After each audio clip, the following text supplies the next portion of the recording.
Senhor meu Deus, quando eu maravilhado fico a pensar nas obras de tuas mãos, no céu azul de estrelas pontilhado, o teu poder mostrando a criação.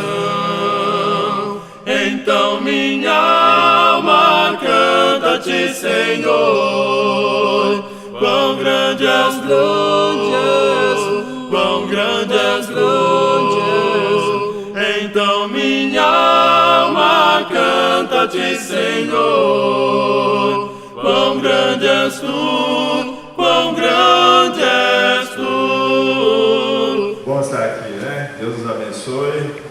Nós possamos pensar na sua palavra e, como sempre, possamos ser instruídos por Jesus para moldarmos a nossa vida de acordo com aquilo que Deus espera. Amém? Uma das histórias mais tristes aí do Novo Testamento, uma história bem conhecida, acredito que pela maior parte de nós, né, na Bíblia, a história de Ananias e Safira. Atos capítulo 5 vai descrever essa história. Se você não conhece, eu recomendo que depois você faça uma leitura desse texto, né? Se você leu há muito tempo, não se lembra bem também dessa história, depois você vai lá, dá uma lida e relembra, né? Refresca a sua memória. Mas eu disse que é uma das histórias mais tristes, porque a história de Ananias e Safira termina de uma forma triste. Eles acabam mortos aos pés do apóstolo Pedro por causa da sua hipocrisia. Não é verdade? O que aconteceu? Existia na igreja ali um homem chamado Barnabé, e diante de uma dificuldade financeira que a igreja enfrentava, muitos irmãos necessitados, Barnabé então vende uma propriedade que ele tinha, oferta o valor integral para sustentar esses irmãos que enfrentavam uma dificuldade financeira. E os apóstolos veem aquilo e falam: puxa, que atitude exemplar de Barnabé. Na verdade, nessa época ele era chamado de José, né? Por causa dessa atitude exemplar, ele passa a ser chamado de Barnabé, o encorajador, né? Significa. Ananias e Safira veem aquilo e eles buscam esse status de Barnabé. Eles têm também uma propriedade, eles vendem a sua propriedade, mas quando eles vão ofertar, existe um problema. Eles reservam uma parte do dinheiro para si, não ofertam o valor integral, mas mentem, né? Percebe a hipocrisia? Vende o terreno por 50, guarda 20, oferta 30, e falam que vendi o terreno por 30. A Bíblia deixa claro ali, eles não precisavam vender o terreno e ofertar. Depois de vendido o terreno, não precisavam ofertar o valor integral. O problema realmente estava na hipocrisia que tomou conta do seu coração. Eles quererem enganar a Deus, enganar a igreja por meio dessa atitude.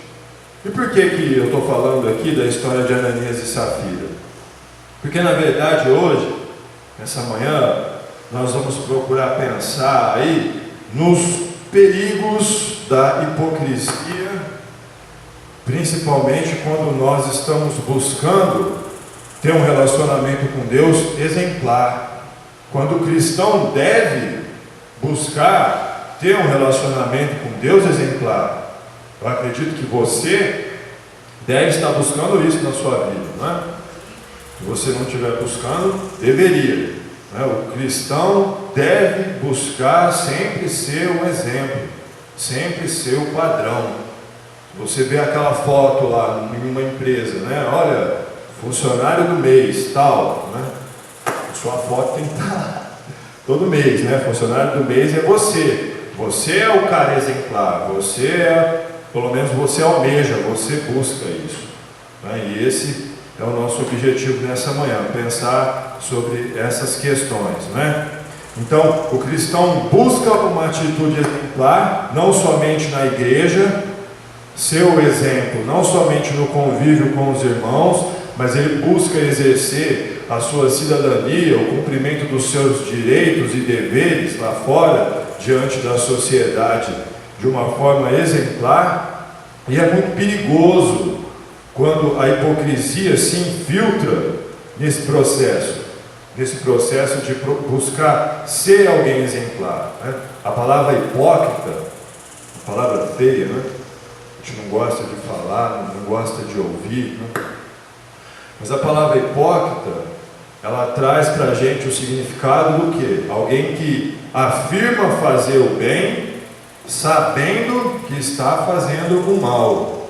No caso de Ananias e Safira, né? Uma palavra que foi transliterada do grego para o nosso idioma, mas que quando ela foi usada no princípio, no vocabulário grego, ela significava ator. Então hipócrita significava isso, ator, né? E de certa forma tem uma certa relação, né, com a questão da hipocrisia. Mas eu queria que você abrisse então a sua Bíblia em Marcos, no capítulo 12. Nós vamos dar uma olhada em um trecho da vida de Jesus que se encontra nesse capítulo. E se você observar o contexto, a partir do versículo 27 do capítulo 11 até o versículo 40 do capítulo 12, Marcos vai separar episódios da vida de Jesus onde ele está sendo confrontado pela liderança religiosa da época. A morte de Jesus se aproxima e a liderança religiosa de Jerusalém está batendo forte em Jesus. Jesus vem passando por uma série de sabatinas, né? Questionamentos, controvérsias, onde essa liderança religiosa, que de certa forma busca ser o exemplo diante da sociedade, está terrivelmente corrompida pela hipocrisia. Você vai observar isso em todo esse trecho e em especial nesse trecho que nós vamos ler aí a partir do versículo 13. Então Marcos 12, 13. Mais tarde enviaram a Jesus alguns dos fariseus e herodianos para o apanharem em alguma coisa que ele dissesse. Esses se aproximaram dele e disseram: Mestre, sabemos que és íntegro e que não te deixas influenciar por ninguém, porque não te prendes à aparência dos homens, mas ensinas o caminho de Deus conforme a verdade. É certo pagar imposto a César ou não? Devemos pagar ou não? Mas Jesus, percebendo a hipocrisia deles, perguntou: por que vocês estão me pondo à prova? Tragam-me um denário para que eu veja. Eles trouxeram a moeda e ele lhes perguntou: de quem é esta imagem e esta inscrição? De César, responderam eles. Então Jesus lhes disse: deem a César o que é de César e a Deus o que é de Deus. E ficaram admirados com ele. A liderança religiosa manda uma comitiva de fariseus e herodianos. Agora eles querem surpreender Jesus com uma história muito bem maquinada. Os fariseus, líderes religiosos, que nós conhecemos bem, descritos aí ao longo de praticamente todos os evangelhos, e os herodianos do partido político, de certa forma político, funcionários de Herodes, que está a serviço de César, pessoas que apoiam o tributo ao imperador, apesar de serem judeus. E eles tramam essa história e colocam Jesus, contra a parede, entre aspas, E aí, Jesus, devemos pagar o imposto a César ou não? Se Jesus fala que sim, talvez atingiria o ponto que os fariseus queriam, Jesus tendo um descrédito diante da sociedade judaica como Messias, apoiando o tributo aos romanos. Se Jesus fala que não, os herodianos estão ali prontos para tomar providências contra Jesus. E Jesus, com muita sabedoria, vai dizer uma das frases que acabam se tornando uma das frases muito famosas, né? Dê a César o que é de César, dê a Deus o que é de Deus. Pessoas que às vezes nem sabem o contexto em qual Jesus disse isso, por que Jesus disse isso, o que Jesus tinha em mente, mas conhecem a frase, não é? Mas para nós hoje, o que Jesus pensava quando disse: dê a César o que é de César, dê a Deus o que é de Deus? O que Jesus tinha em mente quando ele dá essa resposta a esses questionadores? O que se aplica hoje, no século 21, a minha vida e a sua, baseado ao que Jesus pensava quando Jesus profere essas palavras? Uma lição que eu gostaria de dividir com os irmãos aqui, né, que nós podemos tirar do que Jesus está dizendo: cumpra o seu papel como cidadão de uma forma exemplar, uma vez que você é um cristão. De novo, cumpra o seu papel hoje como cidadão de uma forma exemplar. Você é um cristão, você é um servo de Deus, né? Dê a César o que é de César. Talvez muitos de nós hoje não gostaríamos de ouvir: dê a Dilma o que é da Dilma,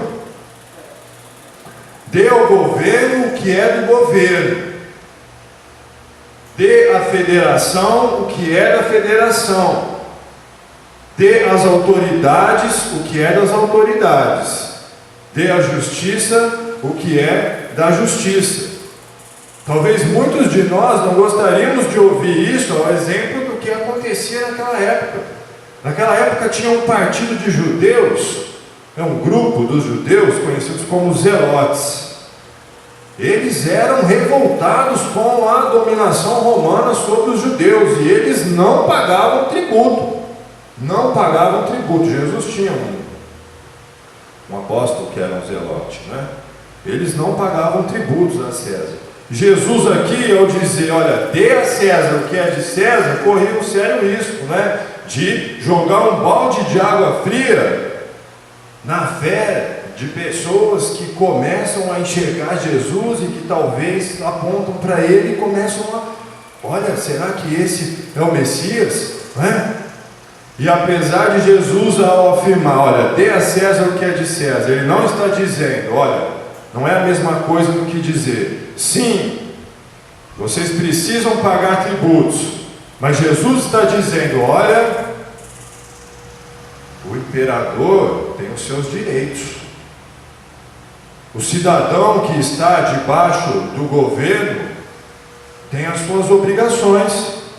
Ele fala: olha, me dá uma moeda aí. Aí os fariseus enfiam a mão no bolso, tira a moeda. De quem que é esse rosto aí na moeda? Essa aí, o que está escrito aí? Olha, isso aqui é de César. Ah, é de César, né? Então quer dizer que vocês têm uma moeda com o rosto de César com vocês. Vocês estão se beneficiando, de certa forma, de uma ação governamental, né? Cumpram as suas responsabilidades. Cumpram as suas responsabilidades, né? Dê a César o que é de César. Para nós hoje, exatamente a mesma ideia. O cristão deve exercer o seu papel como cidadão de uma forma exemplar. Todas as vezes em que nós exercemos a nossa cidadania, os nossos direitos, os nossos deveres, e fazemos isso de uma forma exemplar, nós estamos apontando para Jesus.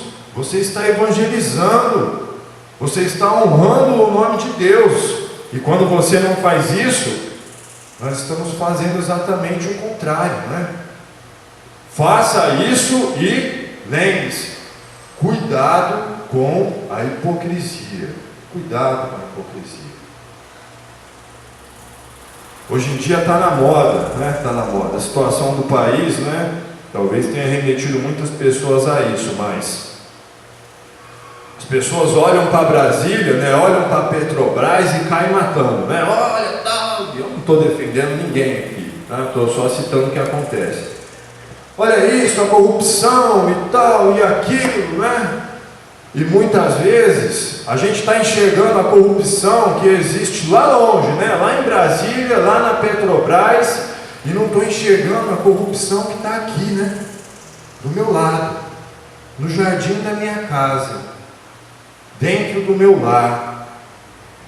Cuidado, será que isso não é hipocrisia da nossa parte? Nós precisamos pensar nisso, né? O brasileiro é conhecido pelo jeitinho brasileiro, né? Nós estamos sempre em busca daquela facilidade, sempre em busca de cortar aquele caminho, sempre em busca de alcançar os nossos objetivos de uma forma menos sofrida, né? De dar aquele jeito. E nós estamos olhando lá para Brasília e criticando a corrupção deles lá, né? Cuidado com a hipocrisia, cuidado, né? O nosso papel hoje, como servos de Deus, no exercício da nossa cidadania, dos nossos direitos e deveres, deve ser um papel exemplar.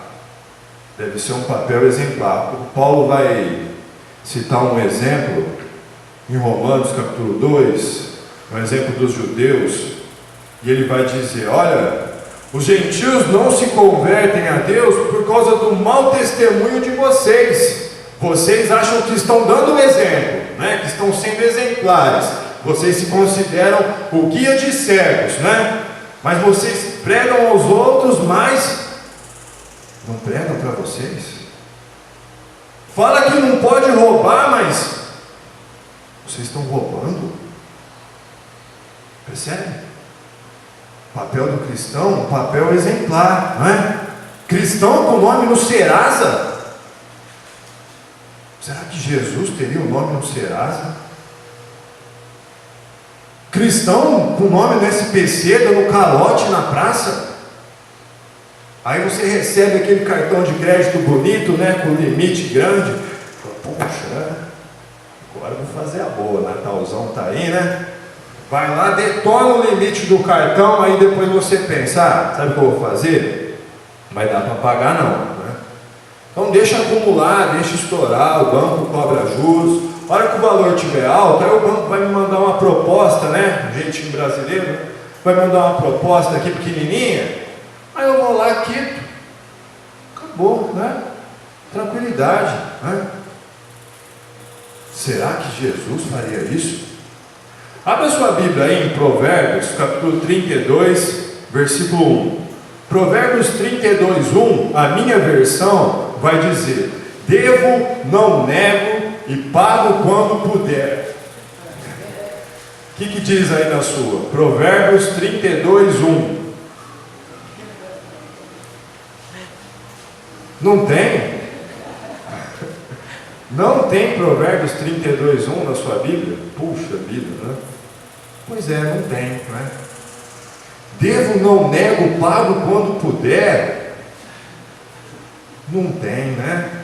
Não tem isso na igreja, não tem isso, né? Pois é, né?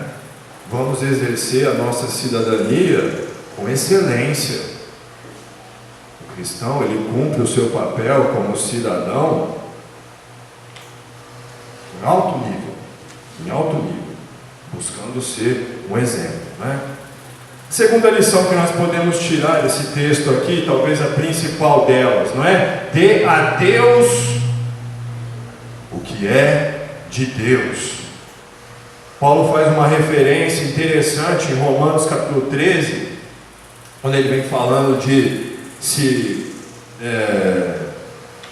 deveres em relação às autoridades na sociedade, e ele vai dizer, né, em Romanos 13: dê a cada um o que é devido, se imposto, imposto, se tributo, tributo, se temor, temor, se honra, honra.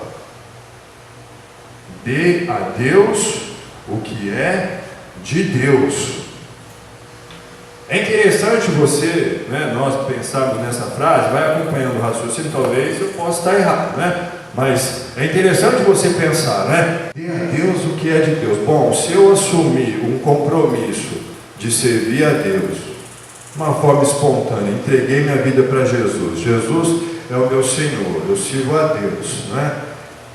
Dê a Deus o que é de Deus, quer dizer que eu tenho responsabilidades de dar algo a Deus, e eu devo dar algo a Deus que na verdade já pertence a Deus, né? Dê a Deus o que é de Deus. Eu devo dar algo a Deus, eu tenho essa responsabilidade, isso já pertence a Deus, e Deus espera receber, não é? Quem disse isso? Jesus, né? Dê a Deus o que é de Deus, né? Pensa numa aliança. Uma aliança composta, né, por duas partes, né? Se não tem, pensa num casamento, né? Se não tem acordo, cada um desempenha o seu papel, não é uma aliança, né? Aí fica difícil, né? Deus está lá cumprindo o papel dele, cumprindo as suas promessas, sendo fiel ao que a palavra de Deus nos instrui, não é? E nós, pensa nisso, dê a Deus o que é de Deus, né? Nós temos que manter a nossa fidelidade. Hoje em dia, quando você não paga o seu imposto, o seu tributo, chega a multa lá para você, não chega? Ó, está atrasado aqui, agora você vai pagar com juros. Deus não faz assim, né? Quando nós não damos a Ele o que é dele, não chega a multa lá na sua casa pelo correio, né? Olha, Vaguinho, você não orou domingo, viu? Vai ter que orar dobrado segunda. Não, Deus não faz isso, né? Mas por Deus não fazer isso, lembra sempre, isso não nos faz inocentes no caso da omissão, né? Não nos faz inocentes. Dê a Deus o que é de Deus, né? Você vê, e faça isso com a motivação correta. Faça isso com a motivação correta. Lembre-se, sem hipocrisia. Sem hipocrisia, né? A liderança religiosa da época fazia muita coisa. Davam a Deus o que era de Deus, né? São zelosos, mas fazem isso com a motivação errada. E aí, resolve? Se você estiver em Marcos 12 ainda, né? Olha lá o que Jesus vai dizer no versículo 40, que a liderança religiosa faz. Ó, vocês dão a Deus o que é de Deus, vocês oram muito, oram bastante, como vocês oram, né? Mas vocês oram por quê? Para disfarçar, porque vocês estão lá metendo a mão nas viúvas, né? Usurpando as viúvas, liderança religiosa, cuidado, né? Dê a Deus o que é de Deus e faça isso com a motivação certa. Qual deve ser o Espírito? O Espírito dá oferta, né? O Gustavo falou bem. O Espírito dá oferta. Você oferta não por obrigação, você oferta por amor, porque você quer dar, porque você ama, porque você é grato, porque isso te dá prazer, que você quer adorar o seu Deus. De certa forma, quando nós ofertamos, nós estamos dando a Deus o que é de Deus. Eu não estou me falando do dinheiro, não. Estou falando, me referindo à questão da adoração. A oferta é um ato de adoração. Quando você oferta, você está dando a adoração a Deus que pertence a Deus. É essa a ideia de Jesus. É esse o nosso espírito. Quando Jesus vai dizer, olha, dê a Deus o que é de Deus, Jesus espera consagração. É consagração. Você acha que Deus quer o seu dinheiro? Deus quer a sua alma. Deus quer a sua vida. Ele quer a sua mente, Ele quer o seu esforço, Ele quer os seus ideais, Ele quer o seu propósito, Ele quer você por completo. Ele quer você sem hipocrisia. Dê a Deus o que é de Deus. Parte da liderança religiosa da época estava contaminada pela hipocrisia, buscando ter atitudes exemplares, corroídos na base por uma atitude condenável, afirmando fazer o bem, fazendo o mal, né? O cristão consciente ele não age dessa forma. Ele vai ser exemplar nas suas ações lá fora, no relacionamento com o mundo. Ele vai ser exemplar no seu relacionamento pessoal com Deus. Ele vai se dedicar de corpo e alma ao Senhor, a Jesus Cristo, né? Sem hipocrisia, com dedicação, com entrega, por amor, pela motivação correta. Que Deus possa sempre nos conduzir nesse caminho. Amém? Senhor meu Deus, quando eu maravilhado fico a pensar nas obras de tuas mãos, no céu azul de estrelas pontilhado, o teu poder mostrando a criação. Então minha alma canta-te, Senhor, quão grande és tu, quão grande és tu. Então minha alma canta-te, Senhor, quão grande és tu.